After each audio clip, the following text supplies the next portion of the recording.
My father called me at 6:47 on a Tuesday morning, which should have been my first warning because my father does not call before 8. He texts. He's texted me his entire adult life, careful and clipped, like every message costs him by the word. So when his name lit up my phone that early, I answered standing in my kitchen in my robe, my coffee still not made, and I heard something in his voice I had never heard in 29 years of being his daughter.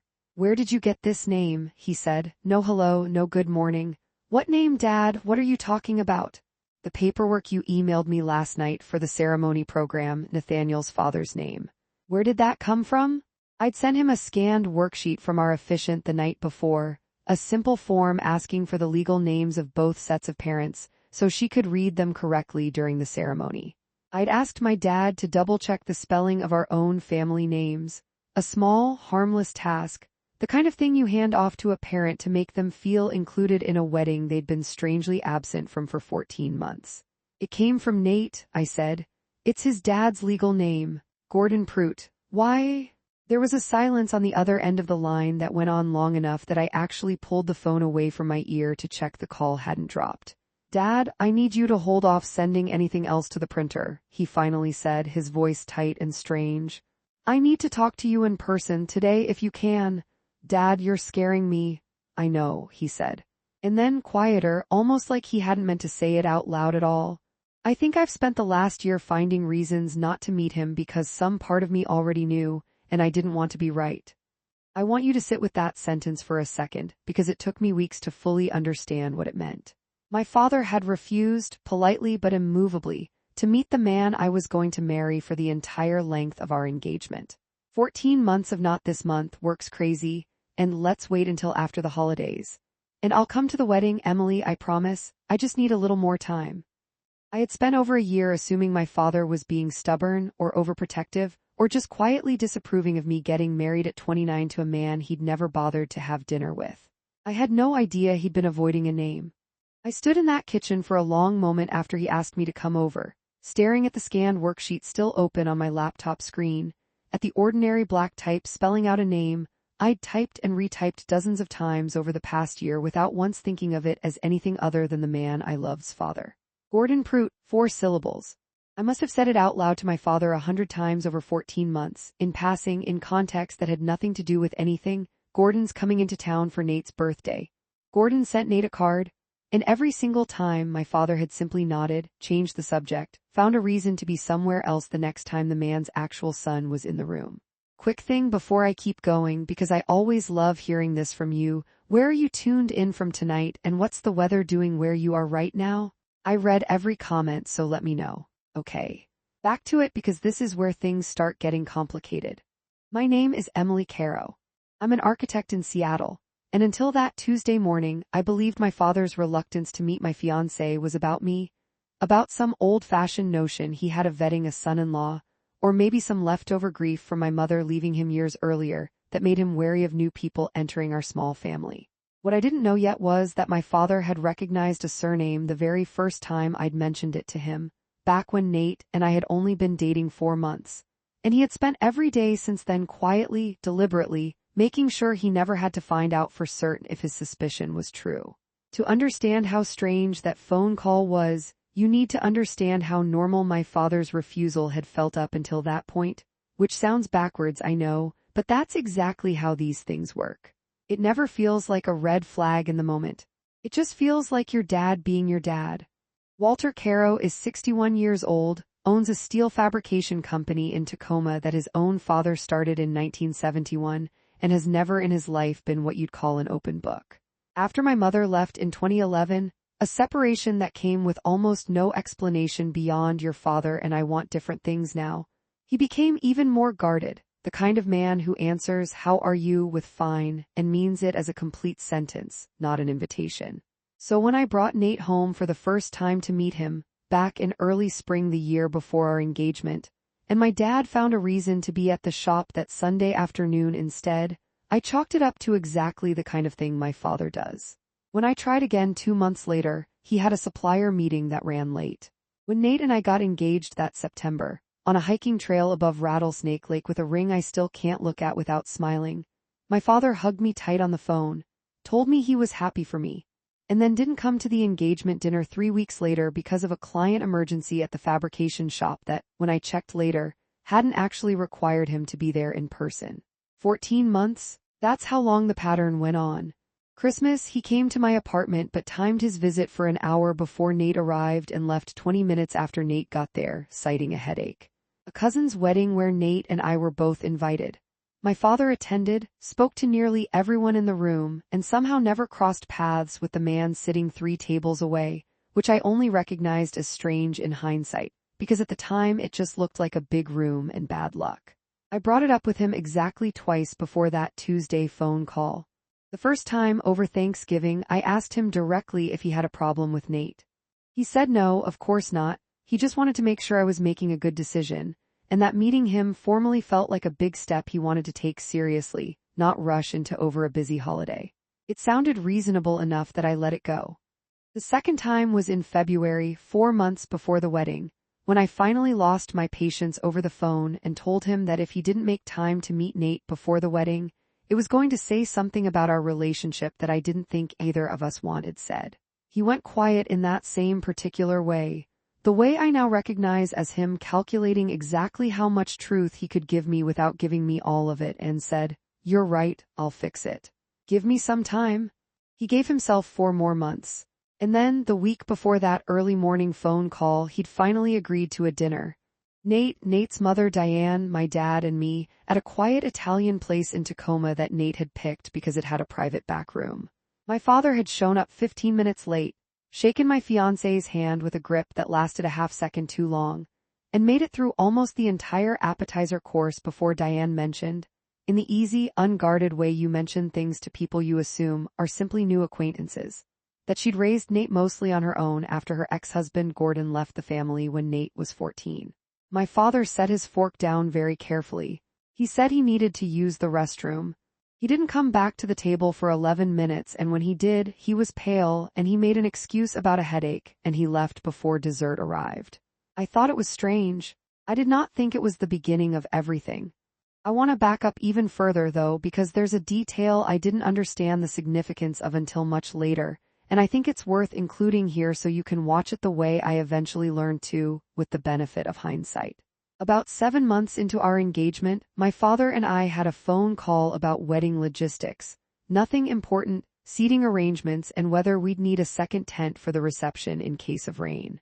Somewhere in that call, I mentioned offhand that Nate's mother had raised him mostly alone, that his dad had left the picture when Nate was a teenager. My father went quiet on the line for a beat longer than the conversation warranted, then asked, almost too casually, what part of the state Nate had grown up in. Puyallup mostly, I told him. Why, no reason, he said, just curious. I didn't think about that exchange again for over a year. It was such a small, forgettable moment, a father asking a mundane question about his future son-in-law's hometown. It wasn't until everything came apart that I understood he'd been quietly triangulating, collecting small facts one at a time, weighing each one against a suspicion he wasn't ready to say out loud, not even to himself. I drove out to my father's house that same Tuesday afternoon, the day of the early morning phone call, and found him sitting at his kitchen table with a cardboard banker's box in front of him. The kind of box you'd find in the back of a garage, its corners soft and split with age. "I need to show you something," he said, "and I need you to let me get through it before you ask questions, because if I stop, I don't know if I'll be able to start again." Inside the box were files. Old files, the paper gone slightly yellow at the edges, organized in hanging folders with labels written in handwriting I recognized as my father's from decades ago, back when his handwriting was still small and even before the arthritis in his hands changed it. One folder was labeled simply GP 2009. He pulled out a newspaper clipping first. A single column from the Tacoma News-Tribune, dated November 2009, headline reading "Local Fabricator Battles Fallout from Embezzlement Scheme." The article was short, the kind of local business story that runs once and gets forgotten by everyone except the people living inside it. It described a steel fabrication company, my grandfather's company, my father's company, reeling from the discovery that its managing partner had diverted company funds through a shell consulting entity before disappearing. The managing partner's name, printed in the third paragraph, was Gordon Prout. I want to describe what that moment actually felt like, because it wasn't the cinematic gut punch you'd expect. It was quieter and stranger than that, a kind of vertigo, like the floor of my own life had very slightly shifted beneath me without actually collapsing. I read the name 3 times to make sure I wasn't imagining a connection that wasn't really there. "That's Nate's dad," I said, not really a question. I didn't know for certain until Thursday night at dinner when Diane said his name, my father said. "But I suspected it the very first time you told me his last name over a year ago.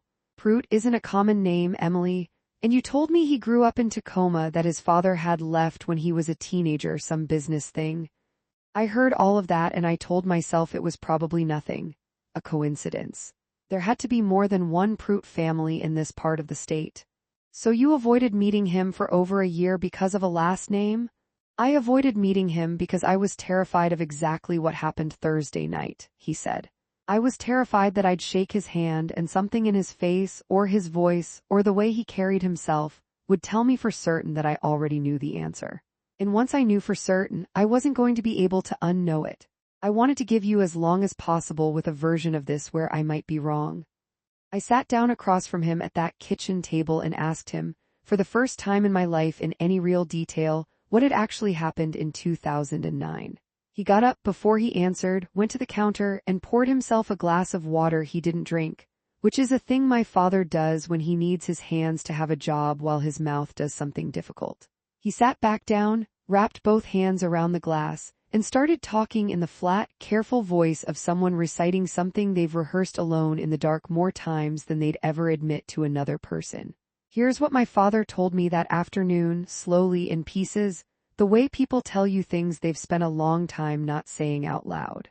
Gordon Pruitt joined Caro Fabrication as managing partner in 2005. Brought in by my grandfather during a period when the company was expanding into aerospace subcontracting and needed someone with a finance background my father, then in his early 30s and still learning the business, didn't yet have. Gordon was smart, charismatic, good at the parts of the business my father found tedious: banking relationships, supplier contracts, payroll systems. For 4 years, by every account my father gave me, Gordon Pruitt was the reason the company survived its expansion instead of drowning in it. Then the financial crisis hit in 2008 and orders slowed, and cash got tight everywhere in manufacturing. Sometime that year, my father didn't know exactly when, because that was the entire point of what happened next. Gordon began routing company funds through a consulting entity he'd quietly set up called GP Industrial Consulting, using forged wire authorizations that my father, trusting him completely, had never thought to scrutinize. By the time an outside auditor, brought in ahead of a bank refinancing application in the fall of 2009, flagged irregularities in the accounts payable ledger, Gordon Pruitt had already liquidated the consulting entity's account and left the country. The final number, once the forensic accountant the company's insurer hired finished tracing everything, came to $438,000. Funds diverted over roughly 14 months through 41 separate transactions, each one small enough on its own to avoid triggering scrutiny, each one backed by an invoice for consulting work that had never actually been performed. My father had to remortgage the family house to keep the company's payroll running through that winter. He laid off 9 employees, some of whom had worked for my grandfather. He spent 3 years paying down debt that should never have existed, working weekends at an age when most people are settling into an easier rhythm. And somewhere in the middle of all of it, my mother, who had watched the man she married disappear into stress and silence and 80-hour weeks, decided she couldn't keep living inside that particular grief anymore and left. He told me about specific things that year that I'd never heard before: a Christmas where he'd told my mother and me the shop was closed for the holiday when really he was there alone reconciling the books, trying to trace exactly how deep the damage went before he told anyone else at the company. He told me about calling each of the 9 laid-off employees personally, one by one, over 2 days in January, because he refused to let it come from HR in a form letter. 2 of them, he said, he still runs into occasionally around Tacoma, and every time it costs him something to look them in the eye. "I've never told you the real reason your mother and I split," my father said. "I let you believe it was something vaguer than it was because I didn't want you carrying that weight. But it wasn't vague. It was very specific. She told me the week she left that she couldn't watch me disappear into 2009 for the rest of my life, and she was right that I had. I just didn't know how to stop. There'd been an FBI case opened, a wire fraud investigation, but Gordon Pruitt had vanished cleanly enough. The trail eventually led to Costa Rica and went cold there. No extradition, no prosecution, the case technically still open and technically never going anywhere. My father had lived 17 years with a name in a folder in a box in his garage, a debt nobody was ever going to collect, and a daughter who had, without either of us knowing it, fallen in love with that man's son. He showed me one more document from the box that afternoon, almost as an afterthought, sliding it across the table like it embarrassed him to admit he'd kept it. It was a photograph, a slightly faded company holiday party photo from December 2007, the whole staff crowded in front of a plastic tree in the shop's break room. He pointed to a man near the back, tall, dark-haired, an easy smile, one arm slung around my grandfather's shoulders like they'd known each other for years instead of two. "That's him," my father said. "Gordon." I kept that photo for a long time, telling myself it was for the FBI, in case they ever needed it. I don't think that's really why I kept it, though. I think some part of me needed proof that I hadn't imagined how much I trusted him, so I wouldn't spend the rest of my life doubting my own judgment about every person I ever hired again. I studied that photograph for a long time. I could see it then, faintly, in the shape of his jaw and the set of his shoulders, the resemblance to Nate that I'd never had any reason to look for before that afternoon. I need to be honest about the week that followed, because it wasn't a clean, decisive week where I marched forward with clarity and purpose. It was a week where I barely slept, where I sat across from Nate at our own kitchen table twice and opened my mouth to say something and closed it again, because I genuinely did not know yet what the right thing to say was, or whether there even was one. What I did instead, before I said anything to Nate, was something I'm still a little uncomfortable admitting out loud. I hired a private investigator. Her name was Renee Castillo, a former paralegal who'd built a small practice doing background and asset searches, mostly for divorce attorneys, and I found her through a coworker who'd used her services during a messy custody situation. I told her I needed to confirm a family connection, nothing more dramatic than that at first, because I still half hoped there'd turn out to be some innocent explanation, some cousin or unrelated namesake that would let all of this quietly dissolve. Renee came back to me in 6 days with a short report and a stack of public records. Washington State divorce filings from 2012, Diane Pruitt versus Gordon Anthony Pruitt, finalized in absentia, listing one minor child, Nathaniel Gordon Pruitt, then age 16. A property record from 2004 showing Gordon and Diane Pruitt purchasing a home in Puyallup, a 15-minute drive from the Caro fabrication shop. A LinkedIn archive, pulled from a web caching service, showing a now-deleted profile for a Gordon Pruitt managing partner at a company called Caro Fabrication, dated 2005 through 2009. There was no ambiguity left after that. Nate's father and the man who had nearly destroyed my family's company and, in a real sense, my family itself, were the same person. Renee had also included something I hadn't asked for but was grateful to have, a short note explaining her own methodology, almost like she anticipated I'd need to justify this to myself later. She'd cross-referenced the Puyallup property record against the divorce filings listed address, matched Diane Pruitt's maiden name against a since-deleted Facebook profile that still showed up in a People Search archive, and confirmed Nate's own birth record, filed with Pierce County in 1995, listing Gordon Anthony Pruitt as father. 4 separate public documents, 4 separate systems, all converging on the same conclusion independently. There was no room left in any of it for wishful thinking.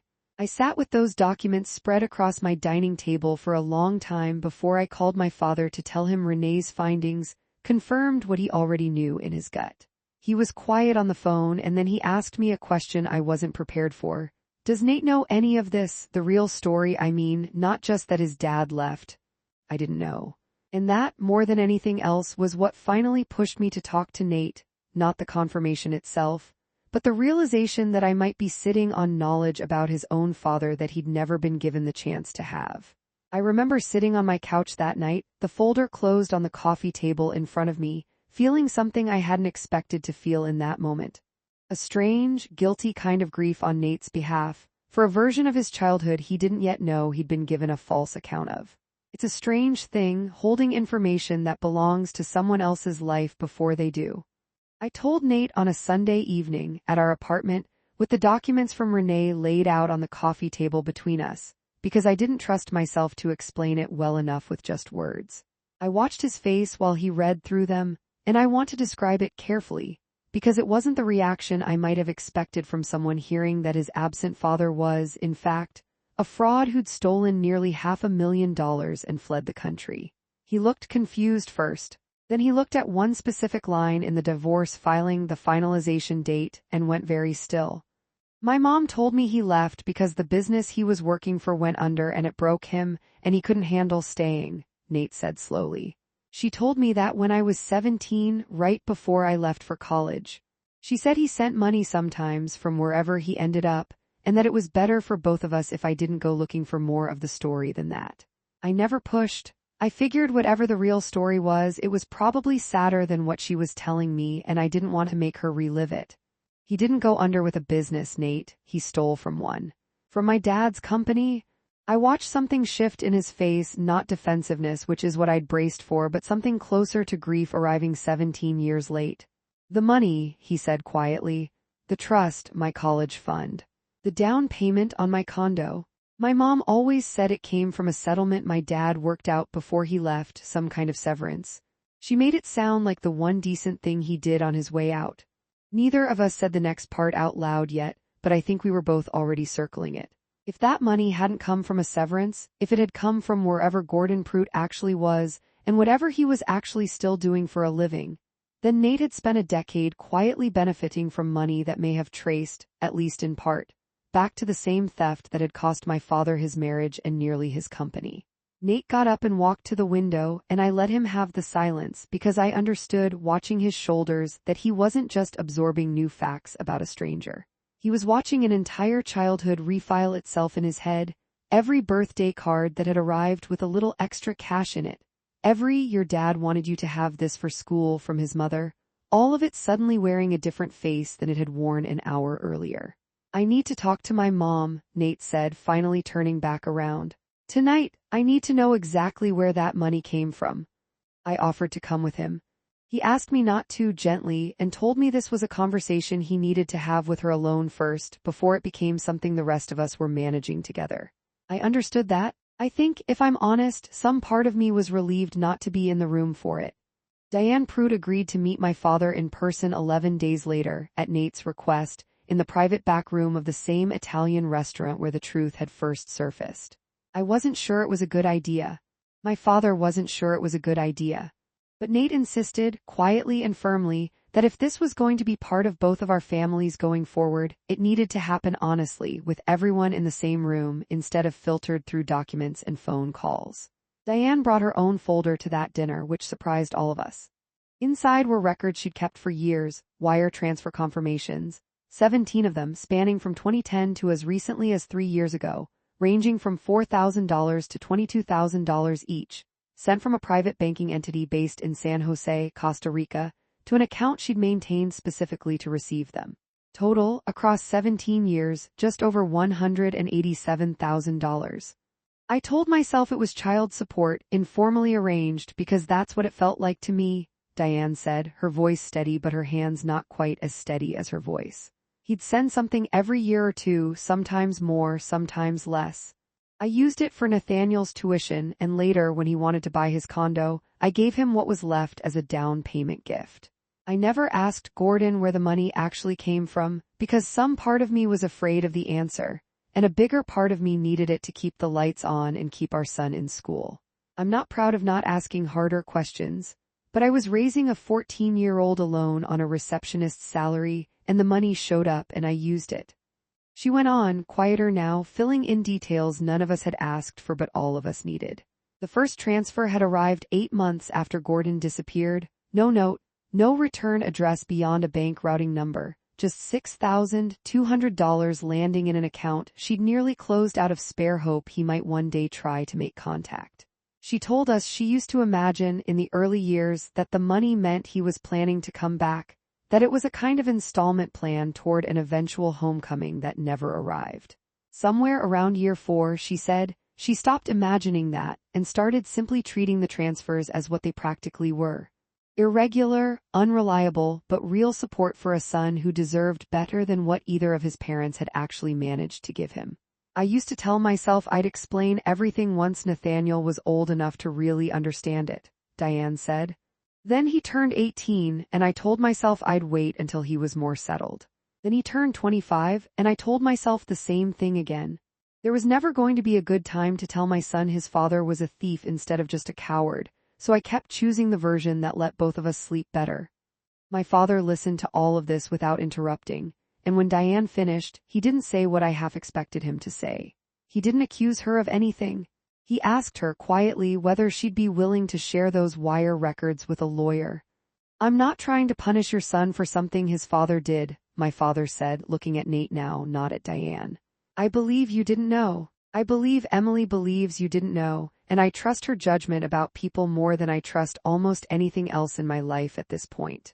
But that's a lot of money, Nathaniel, and some real portion of it likely traces back to funds my company is still legally entitled to recover, even 17 years later if it can be shown where it went. I have to at least find out. I owe that much to the people who lost their jobs because of your father, whether or not any of this is your fault."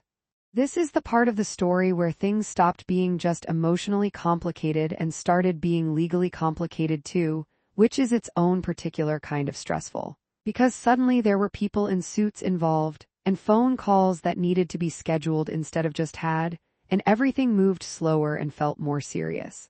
My father brought the old case file to a lawyer named David Yoon, who'd handled Caro Fabrication's corporate matters for the past decade, but had never seen the 2009 embezzlement folder in this much detail before. David explained something to us that I hadn't understood until that meeting. Criminal charges against Gordon Pruitt at this point were essentially moot. The federal statute of limitations for the underlying wire fraud had almost certainly expired years ago, and even if it hadn't, actually locating and extraditing him from Costa Rica after 17 years for a case the FBI had long since deprioritized was not realistic. But civil recovery was a different question. Washington law, David explained, allows a discovery rule exception in certain fraud cases, meaning the clock on a civil claim can, in specific circumstances, be understood to start not at the time of the theft, but at the time the injured party could reasonably have discovered where the stolen assets ended up. My father hadn't known where Gordon Pruitt's money had gone until 11 days earlier. That mattered legally in a way none of us had expected it to. "I want to be very clear about something," David said, looking directly at Nate, who'd come to the meeting despite nobody requiring him to. "This isn't a case against you. You didn't take anything. But if a portion of the funds used for your education and your home down payment can be traced to the embezzlement, and Diane's wire records make that traceable in a way that's fairly unusual for a case this old, there's a legal theory here called unjust enrichment. It doesn't require you to have done anything wrong. It just means the money you benefited from wasn't legitimately your father's to give." Nate didn't argue. He didn't get defensive, and he didn't get evasive, and I remember loving him a little more fiercely in that meeting than I had in the entire year before it, watching him sit with something that fundamentally wasn't his fault and choose not to make it about his own comfort.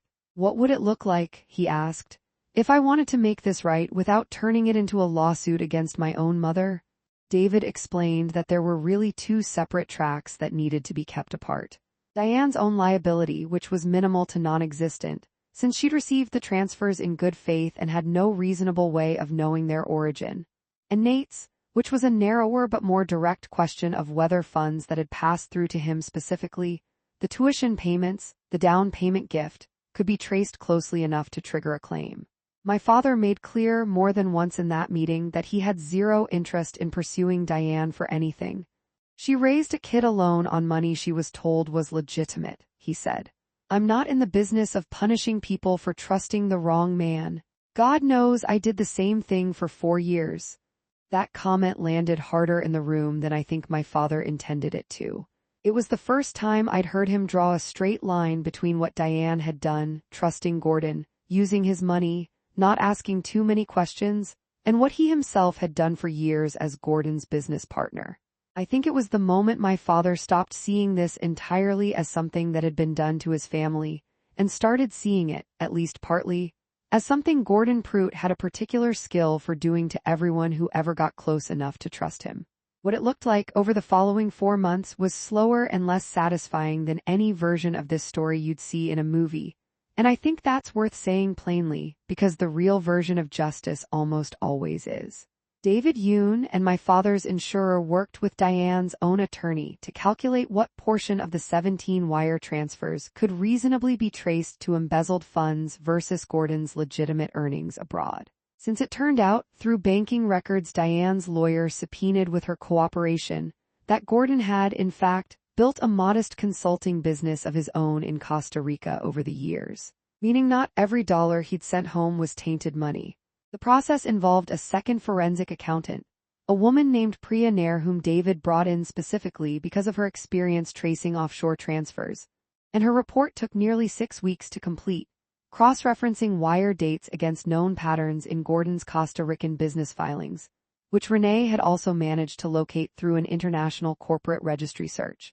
The final negotiated figure, after weeks of back and forth I mostly heard about secondhand through tense phone calls between my father and me, came to $94,000. The portion the forensic accountant could credibly connect to the original embezzled funds through timing and account tracing. Nate didn't fight the number. He restructured his condo, took out a modest loan against the equity he'd built, and paid the full $94,000 into a settlement account for Caro Fabrication over a structured 6-month period, with the first payment clearing in October and the last one landing this past March. Nobody threw a party when the final payment cleared. My father sent Nate a one-line email that just said, "Received, thank you," which, if you remember anything about my father from earlier in this story, you'll understand was, for him, an enormous thing to say. There were setbacks in those months that I haven't mentioned yet, because I don't want to make this sound cleaner than it actually was. Nate and I fought badly once in February about whether any of this was fair to ask of him at all, whether my father was using a 17-year-old grievance to punish a man for his father's sins. I understood both sides of that argument so completely that I spent most of that fight unable to fully take either one, which felt worse than picking a side would have. We postponed the wedding date by 5 weeks during that stretch, not dramatically, but because neither of us could plan a celebration in good faith while this much was still unresolved between our families. My father, for his part, didn't magically transform into a warm, easy presence the moment the settlement was signed. He still struggles with Nate in small, human ways, a stiffness when Gordon comes up, a tendency to change the subject too quickly. But he came to dinner at our apartment in April, on his own, without me asking, and stayed for 2 hours, and helped Nate carry a bookshelf up 3 flights of stairs without either of them saying much of anything. And I think that ordinary, wordless hour did more for the two of them than any conversation could have. I want to mention one more thing from that stretch of months, because it's the detail that stayed with me longest. Partway through the settlement negotiations, David Yoon suggested, almost as a formality, that Nate could contest the $94,000 figure, that a good attorney could reasonably argue the tracing evidence wasn't airtight enough to hold up if it ever went to court, and that Nate could likely walk away paying far less, or nothing at all, if he wanted to fight it. Nate turned that offer down within about 10 seconds of hearing it, which surprised even David. "I don't want the version of this where I technically win a legal argument and everyone in this family still knows what actually happened," Nate told him. "I'd rather just pay what's actually owed and be done carrying it." I think that decision, more than the wedding, more than the eventual dinners at our apartment, was the moment my father truly let himself trust him. We got married in June, a year and a half after that hike above Rattlesnake Lake, in a small ceremony that looked almost nothing like the one I'd originally planned. Smaller, quieter, no seating chart drama, no elaborate program with parents' names printed in calligraphy. Because after everything, printing anyone's full legal name on anything felt like it deserved a little more caution than it used to. My father walked me down the aisle. Diane sat in the second row, next to my mother, who flew in from Arizona and, in one of the stranger small mercies of this whole story, spent almost the entire reception in quiet conversation with Diane, 2 women who'd both spent years absorbing the consequences of decisions Gordon Pruitt made and never had to answer for. At the reception, my father gave a short toast, shorter than anyone expected from a man who runs a company and has given plenty of speeches in his life, but longer emotionally than anything I'd ever heard him say in public before. He didn't mention Gordon by name. He didn't need to. He talked instead about how he'd learned, late and the hard way, that protecting the people you love sometimes means being brave enough to hand them difficult truths instead of quietly carrying those truths alone. He raised his glass to Nate directly, called him a better man than the family he inherited, and sat down before his voice could give out entirely. I watched Nate's jaw tighten, holding something back, and reach for my hand under the table. Gordon himself remains, as far as any of us know, somewhere in Costa Rica. Nate has no relationship with him, hasn't for years, and the settlement, if anything, closed a door that had been left slightly ajar for most of Nate's adult life. Some quiet hope, I think, that his father's disappearance had a more forgivable shape than it turned out to have. I watched Nate grieve that over those months almost more than he grieved the money, and I think that's the part of this story that surprised me most. The financial resolution was, in the end, the easy part. Making peace with who his father actually was, not a man broken by circumstance, but a man who chose, deliberately 41 separate times, to steal from people who trusted him, took longer, and I'm not sure it's fully finished even now. My father and Nate aren't close, not the way I once imagined a father-in-law and son-in-law might be. But they're honest with each other, which is more than I think either of them expected to get out of this. My father told me a few weeks after the wedding that meeting Nate for real, actually sitting across from him, actually letting himself see the person instead of the name, had been harder than anything else in this whole ordeal, harder even than the original 2009 collapse. I'd spent 17 years being afraid of a name, he told me. It turned out the person attached to it was nothing like what I'd built up in my head. I just wish I'd found that out sooner, instead of costing all of us 14 extra months of me being a coward about it. I think about the version of this story where I never sent my father that efficiency worksheet, where some other small administrative task had been handled differently, where the name Gordon Prout never made it into an email at 11 p.m. on a random Monday, and my father simply kept avoiding the meeting indefinitely, year after year, the way he'd been doing for 14 months already. I think it's entirely possible he would have found a reason to skip the wedding itself. I think it's possible he'd have gone another decade never quite explaining why, and I would have spent that decade believing something quietly unflattering about my own father instead of understanding the specific, painful thing he was actually protecting both of us from. That's the part of this that unsettles me the most, honestly. Not the embezzlement, not the money, not even the standoff between my father and my husband's family. It's how close the truth came to never surfacing at all. Simply because a wound my father had never processed sat quietly in a box in his garage for 17 years, doing its damage in the dark, shaping a year and a half of my life without my ever knowing it was there. I don't think my father was wrong to be cautious, even if I wish he'd told me sooner. I've had to make peace with the fact that his silence, for all the confusion and hurt it caused me, came from somewhere real, from watching his marriage end, his company nearly collapse, and 9 families lose their income because he trusted the wrong person completely. Of course a man like that would flinch at a familiar surname. I just wish he'd trusted me enough sooner to flinch out loud instead of in private. And I don't think Nate should have had to answer for money he didn't know was tainted, or a father he'd spent most of his life trying not to think about. He handled all of it with more grace than I think I would have managed in his position.